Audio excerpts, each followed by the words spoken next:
través de estos 2 meses, la libertad por medio de la sangre de Cristo y hoy en esta mañana, en este día, concluimos con estas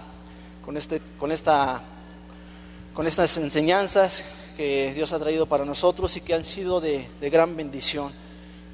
Si me quieres proyectar la primera lámina, ahí en Levítico capítulo 5, verso 15,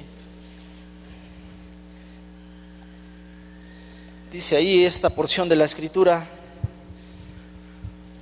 cuando alguna persona cometiere falta y pecare por yerro en las cosas santas de Jehová, traerá por su culpa a Jehová un carnero sin defecto de los rebaños, conforme a su estimación, en siclo de plata, del siclo de santuario, en ofrenda por el pecado. Yo quisiera comenzar haciendo una poderosa oración de fe, creyendo que yo creo que Dios es un Dios real, que Jesucristo vive y vive en cada uno de nosotros. Y yo creo que veré la gloriosa manifestación del Espíritu Santo en cada una de sus vidas y en mi vida. Y además déjenme decirles que estoy convencido y que creo que en la palabra de Dios hay poder, que en el santo nombre de Jesucristo hay poder y que en la sangre del Cordero hay poder, hay libertad y vida eterna. Amén. Dios en un principio había creado al hombre para que viviera en íntima comunión con Él.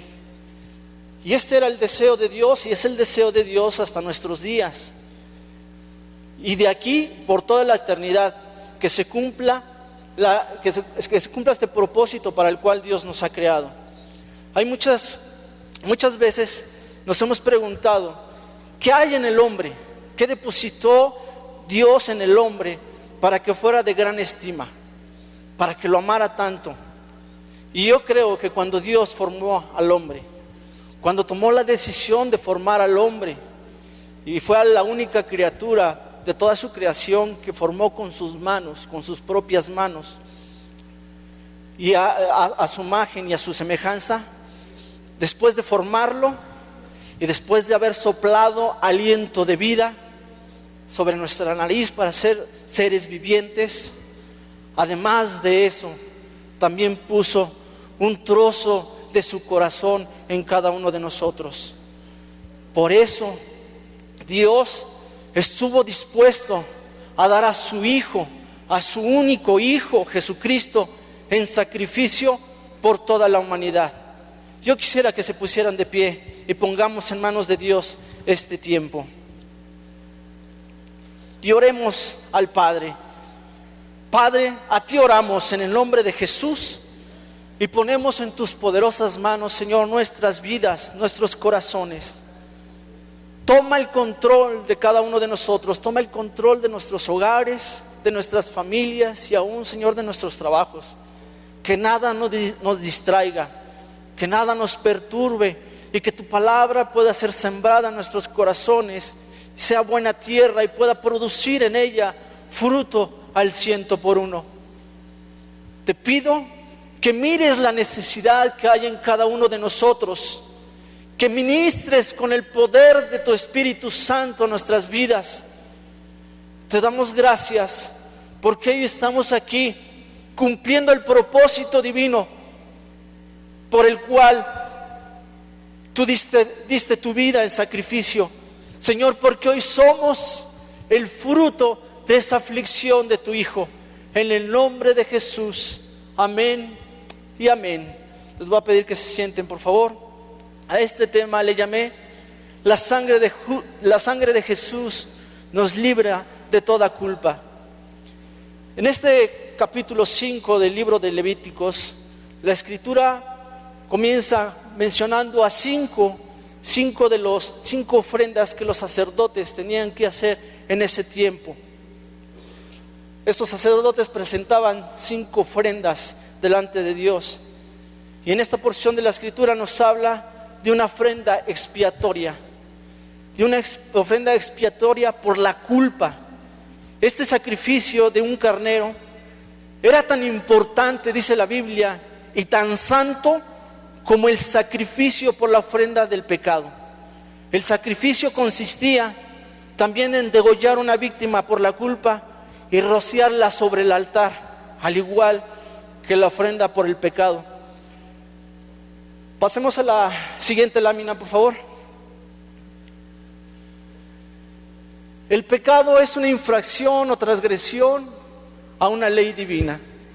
Y allí en Romanos capítulo 5, verso 12 dice: por tanto, como el pecado entró en el mundo por un hombre y por el pecado la muerte, así la muerte pasó a todos los hombres por cuanto todos, dice que, pecaron. Todos sabemos que no hay pecado chico, que no hay pecado grande.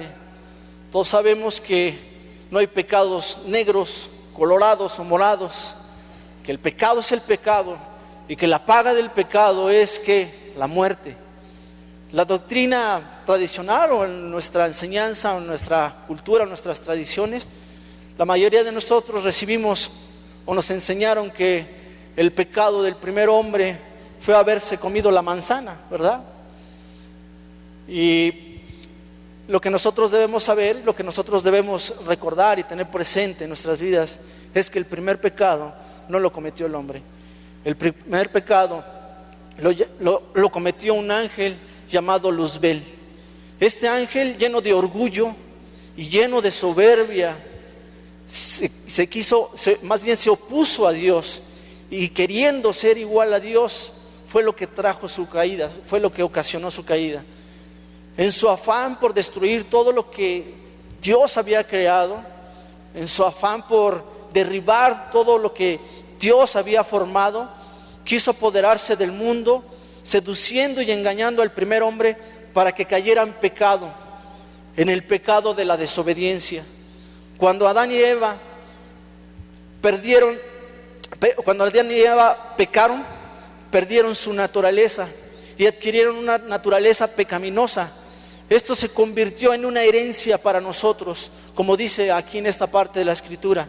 El mismo pecado que cometió Satanás, el mismo pecado que lo hizo caer a este ángel de luz, fue el mismo pecado que separó al hombre de Dios. El querer ser igual a Dios le produjo al hombre un sentir de autosuficiencia o dependencia de Dios. El engaño lo hizo creer que iba a ser igual a Dios, que no necesitaría de Dios. Y esto, iglesia, esto fue lo que hizo que el hombre comenzara a morir poco a poco. El día que de él comieres, ciertamente morirás. Eso dice la Escritura. El pecado de la desobediencia que cometió el primer hombre produjo muerte. Primeramente la muerte espiritual y posteriormente la muerte física. Y esta muerte, como dice la Escritura, pasó a ser parte de un proceso que todos los seres humanos tenemos que experimentar. No es que el hombre haya nacido con el pecado encima, no, lo que sucede es que nacemos con las consecuencias del pecado. Es decir, que el hombre por su naturaleza tiene que morir físicamente, y esto nadie lo puede evitar. No hay hombre, ni ciencia, ni poder que pueda evitar este proceso en nuestras vidas. Solamente Dios lo puede hacer a través del sacrificio que Jesús hizo en la cruz del Calvario, cambiando esa maldición en salvación y vida eterna. No sé si antes ustedes solían decir o luego por ahí escuchamos decir todavía que todo tiene solución. Decimos, todo tiene solución menos la muerte. Pero hoy que conocemos a Cristo, hoy que conocemos a un Dios vivo, a un Dios real, verdadero, hoy que conocemos a Jesús y al poder del Espíritu Santo, podemos decir que aún hasta la muerte tiene solución. ¿Cuántos pueden decir amén a esto? Dios es tan bueno. Dios es tan bueno y tan misericordioso que no nos hace responsable de los pecados de nuestros padres o de los pecados heredados. No, por lo tanto, nos da la oportunidad de ser librados y ser señalados como culpables, y ello nos permite ser rescatados de la condenación eterna por medio de Jesucristo, su Hijo amado. Pasemos a la siguiente lámina, por favor. El juicio, en Hebreos capítulo 9, 27, dice, y de manera que está escrito para los hombres que mueran una sola vez, y después de esto el juicio. Al morir físicamente, nuestro cuerpo vuelve de donde fue tomado, es decir, vuelve a la tierra. Nuestro espíritu regresa al que nos lo dio, regresa al Padre. Pero nuestra alma queda en un lugar de reposo para recibir un juicio, para recibir un juicio donde hay una sentencia que esta puede ser o culpable o inocente. Los juicios terrenales describen perfectamente lo que va a suceder allá en la eternidad cuando nosotros seamos llamados a rendir cuentas. Y esta es una historia que quiero contarles, una historia de un hombre que representa la vida de todos y cada uno de nosotros. Después de haber vivido muchos años decentemente en la tierra, este hombre finalmente muere, fallece, lo que irremediablemente tiene que suceder con todos nosotros. Al morir, entra a un lugar donde ve las letras escritas que dice tribunal. Y lo primero que ve es un banquillo con su nombre. Lo que estaba mirando era una sala de juicio, la cual entraría de un momento a otro en sesión. Tomando mi lugar en ese banquillo de los acusados, miré alrededor y vi al fiscal. Tenía una apariencia de villano, el cual me miraba fijamente, no dejaba de mirarme. A la derecha estaba mi abogado, era un caballero con una mirada bondadosa, el cual tampoco dejaba de mirarme. Enseguida todos se pusieron de pie y entró el juez, un juez que demandaba respeto y admiración. Tomando su lugar dijo: muchas gracias, pueden sentarse, comencemos. El fiscal se levantó y se presentó diciendo: mi nombre es Satanás y estoy aquí para demostrar que este individuo es culpable y debe de ir al infierno. Comenzó con una gran lista de acusaciones. Todas esas acusaciones en mi contra: mentiras, chismes, murmuraciones, todas palabras deshonestas que había proferido, todas las maledicencias que había declarado alguna vez con mi boca, fueron pronunciadas en ese juicio. Los fraudes, los robos, todos los engaños y las mentiras que había cometido en contra de otras personas, ahí estaban escritas.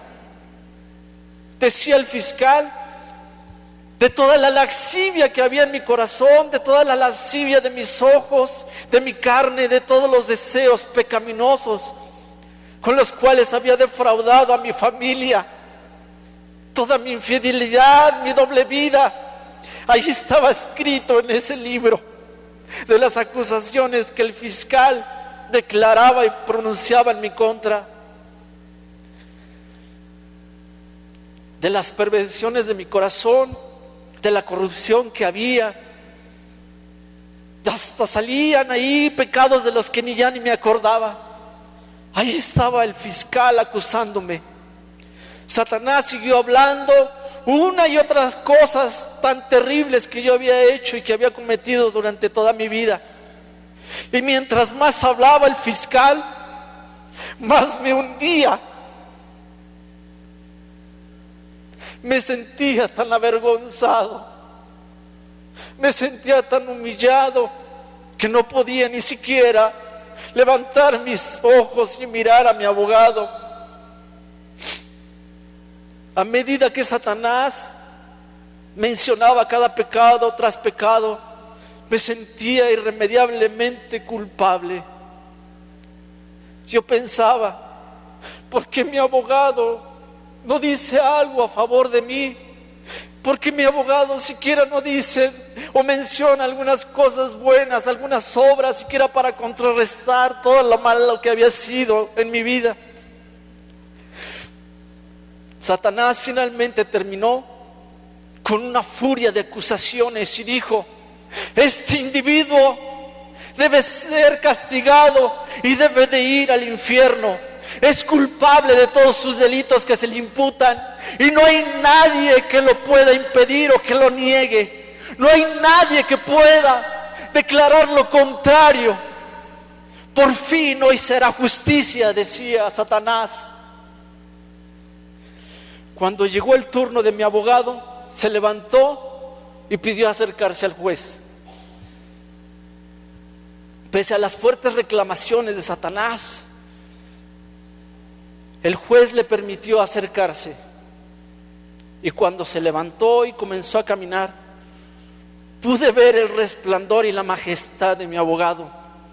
Y fue hasta entonces cuando me di cuenta que Jesús era mi representante, que el Señor y mi Salvador, al cual yo había recibido en vida, era mi abogado defensor. Se paró frente al juez y enseguida, con una voz dulce y suave, le dijo: hola, Padre. Enseguida se dirigió al jurado y le dijo: Satanás está en lo correcto al decir que este hombre ha pecado, y no voy a negar todas esas acusaciones. Reconozco que el castigo del pecado es la muerte y este hombre merece ir al infierno. Enseguida Jesús respiró profundamente, se volteó hacia el Padre y con los brazos extendidos dijo: sin embargo, yo di mi vida en la cruz y derramé mi sangre para que este hombre pudiera hoy ser perdonado y con ello pudiera alcanzar la vida eterna. El hombre me aceptó como su Señor y Salvador, por lo tanto es mío, me pertenece y no hay culpa en él. Levítico capítulo 7 verso 2 dice: degollarán a la víctima por la culpa y rociarán la sangre alrededor sobre el altar. Mi Salvador continuó diciendo: su nombre está inscrito en el libro de la vida y no hay quien me lo pueda quitar. Jesús, haciendo una pausa, miró a su Padre y dijo: no falta hacer nada más, yo lo he hecho todo. Entonces el juez se levantó y con su poderosa mano golpeó fuertemente la mesa con su mallete y dijo: este hombre es libre de todo pecado. El precio ha sido pagado en su totalidad. Caso cerrado. Satanás, enfurecido, gritaba diciendo: no me rendiré jamás, no me rendiré jamás. El próximo juicio yo lo ganaré. Iglesia, déjenme decirles que esto es real y que lo deben de tomar en cuenta, porque algún día nosotros estaremos en ese banquillo de los acusados y Satanás no se dará por vencido, aunque ya está vencido. Mientras conducía Jesús a este hombre por un pasillo para salir de ese lugar, le preguntó a Jesús: ¿has perdido algún caso alguna vez? Él sonrió y dijo: todos los que han recurrido a mí para que los defienda han obtenido el mismo veredicto, pagado en su totalidad. La Biblia dice que después de ofrecer un sacrificio por el pecado, era necesario un sacrificio por la culpa. Y este sacrificio ya fue hecho. ¿Cuántos pueden decir amén a esto? La que sigue, por favor. La culpa. Hebreos capítulo 9, verso 14. Cuanto más la sangre de Cristo, el cual mediante el Espíritu Eterno se ofreció a sí mismo sin mancha a Dios, limpiará vuestra conciencia de obras muertas para que sirváis al Dios vivo. Entendemos y creemos que la sangre de Jesús nos limpia de todo pecado y elimina la separación que había entre Dios y el hombre, y que por medio de ella nosotros podemos tener la salvación y la vida eterna. También sabemos que también sabemos que para que esto sea posible, nosotros necesitamos confesar nuestros pecados. Necesitamos confesar nuestros delitos y sentir un verdadero y profundo arrepentimiento y no volver más a cometerlos. La Biblia dice que Dios nos perdona, que no tarda en perdonarnos en cuanto nosotros los confesamos, pero también dice que nunca más se acordará de ellos, porque la sangre de Cristo, la sangre de Jesús satisface en su totalidad la demanda por el pecado. Sin embargo, esto no sucede en nosotros, y de ahí es de donde vino esta palabra a mi corazón. De ahí es donde habló Dios a mi vida. Muchos de los cristianos enfrentamos un problema de sentimientos. Aunque Dios está complacido con el pago por medio de la sangre de Jesús, en nuestra conciencia sigue fijada una mancha. Sigue fijada la mancha por la culpa de haber cometido algún pecado. Siempre el acusador va a venir y señalarnos aún de pecados cometidos en nuestra vida pasada. Esta culpa proviene por la mancha del pecado, debido a que esa culpabilidad aún la sentimos y no podemos vivir en libertad. Esa culpabilidad todavía aparece ahí en nuestros corazones y nos hace sentir una carga, nos hace sentir un peso.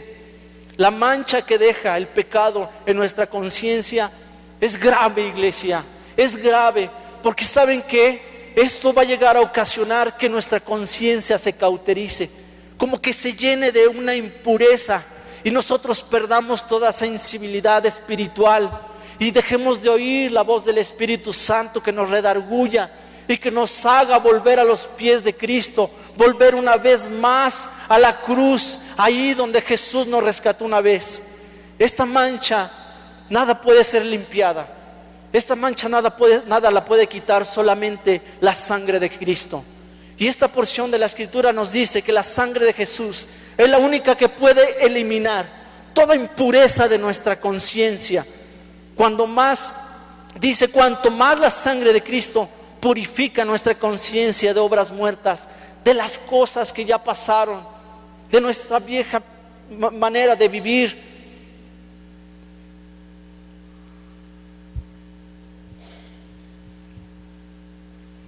La misma sangre que nos otorga el perdón también nos quita todo sentimiento de culpa, lava nuestras conciencias. Si quedara en nosotros algún sentimiento de culpa que nos atormenta, lo único que tenemos que hacer es declarar la poderosa sangre de Cristo sobre nuestras vidas, que nos purifica y nos quita el dedo acusador del enemigo de nuestras vidas. Solo basta declarar que nuestra conciencia está limpia y purificada por la poderosa sangre de Jesús. Podemos hacer una poderosa declaración diciendo: Señor Jesús, creo en ti y creo que hay poder en tu sangre que derramaste en esa cruz. La salvación es personal y esto lo tiene que hacer cada uno de nosotros con fe y con poder y con autoridad, diciéndole: Señor, gracias porque hoy por medio de tu sangre soy perdonado, soy limpiado de todo pecado. Tu palabra dice que tu sangre purifica mi conciencia de toda mancha que haya dejado el pecado. Aplico la sangre sobre mi mente, sobre mis pensamientos. Declaro que mi conciencia es libre de toda culpabilidad. Y en ese momento el diablo saldrá huyendo. Sin embargo, el diablo no se dará por vencido, insistirá para robarte la paz y comunión con Dios. Por ello él estará insistiendo con acusaciones internas acerca de tus pecados. Lo que el diablo quiere es que desistas. Lo que el diablo quiere es que tú prontamente claudiques y dejes de ir una y otra vez más a los pies de Cristo, ahí a la cruz del Calvario donde fue vencido. Porque una vez separándote de esa posición, el diablo te va a destruir y te va a llevar una vez más a la cautividad del pecado. Las acusaciones de culpabilidad se convertirán en una gigantesca losa.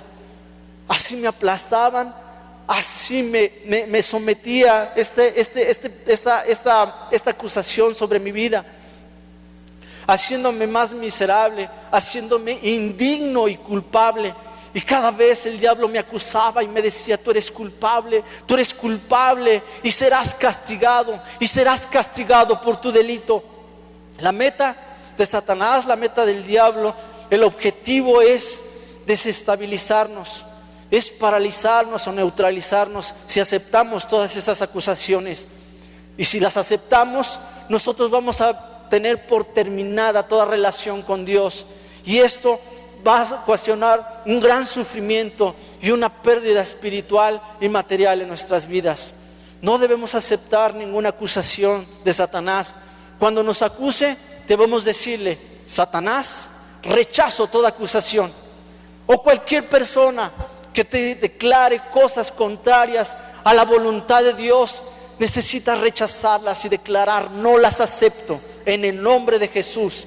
Le puedes decir cuando te esté acusando, decirle: Satanás, rechazo toda acusación. Mira, la sangre del Cordero, la sangre de Jesús, con ella fuiste vencido en la cruz y mi deuda fue totalmente pagada. No hay acusación o argumento o juicio contra mí. Mi conciencia es libre de toda condenación.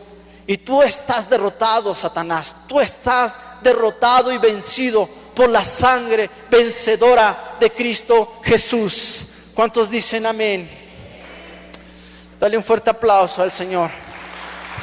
Termino con esta. Terminamos.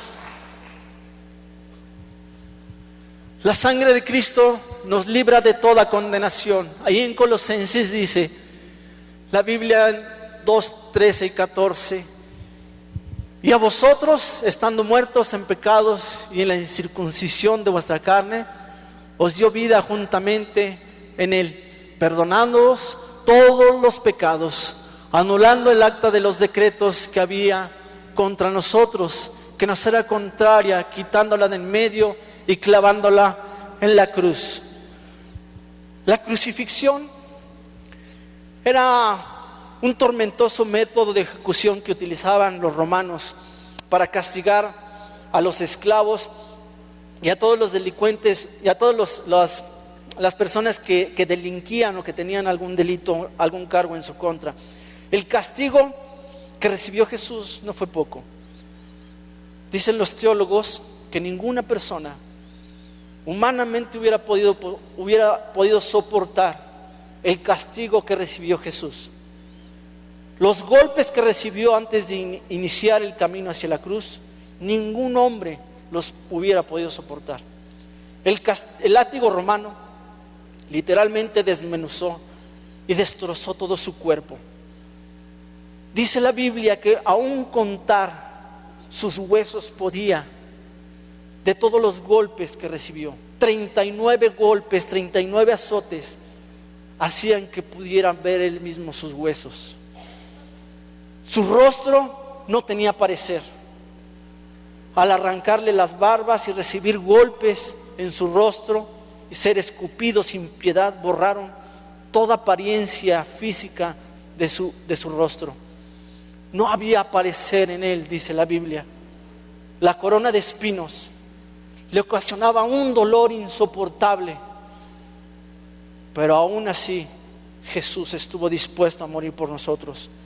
El doloroso trayectorio hacia el Gólgota y su sangre derramada por todo el camino lo dejaban sin aliento y sin fuerza. Pero aún así, esto no lo impidió que cumpliera el plan maestro de salvación que Dios tenía para toda la humanidad. Fue despojado de sus ropas y completamente desnudo fue traspasado por 3 enormes clavos, 2 en sus manos y uno más en sus pies, los cuales le ocasionaban una dolorosa y tormentosa agonía. Todavía colgado en la cruz, lo injuriaban y descargaban sobre ellos toda su furia y todo el peso del pecado. Él lo cargaba ahí colgado en esos 3 clavos en el madero, por culpa de nuestros delitos, por culpa de nuestras transgresiones y pecados. Sobre esa cruz estaban clavadas 2 cosas. Estaba clavado Jesús mismo, el Hijo de Dios, y una inscripción que decía: este es el Rey de los judíos. Este era el cargo que le imputaban a Jesús, el cual era un cargo de traición al gobierno romano. Pero había algo más clavado en esa cruz, que Pablo menciona en esta parte de la Escritura: el acta de los decretos que había contraria a nosotros. El acta se refiere a un documento legal en el cual aparece un registro de todas las deudas y todos los cargos o acusaciones que pesaba sobre cada uno de nosotros, tal y como el fiscal sacó en su pergamino y empezó a declarar sobre la vida de ese hombre, y que hoy Dios simbólicamente y espiritualmente se lo arrebata, se lo quita de las manos del fiscal y lo clava en la cruz.